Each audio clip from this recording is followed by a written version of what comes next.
வணக்கம். நான் சுபவீர பாண்டியன். பாரதியார் பாரதிதாசனுக்கு இணையாக 20ஆம் நூற்றாண்டில் வைத்து எண்ணத்தக்க பெரும் கவிஞர், கவிமணி தேசிக விநாயகம் பிள்ளை. பாரதியார் பிறப்பதற்கு சில ஆண்டுகள் முன்னே பிறந்து பாரதியார் மறைந்த பிறகு 30 ஆண்டுகளுக்கு மேலாக தமிழ்நாட்டில் வாழ்ந்தவர் அவர். அவருடைய நூல்கள் புகழ் பெற்றவை.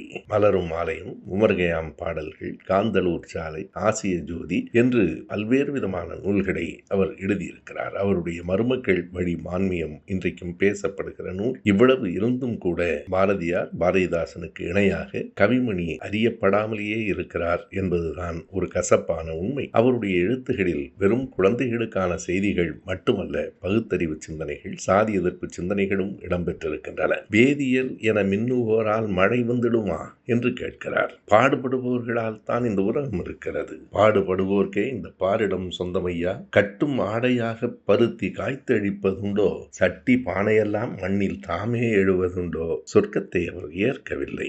கண்ணில் காணா சொர்க்கமும் ஓர் கனவே அன்றி நனவாமோ என்று கேட்கிறார். அண்மையில் அவரை பற்றிய ஓர் அருமையான புத்தகத்தை பேராசிரியர் யோகீஸ்வரன் எழுதி வெளியிட்டிருக்கிறார்.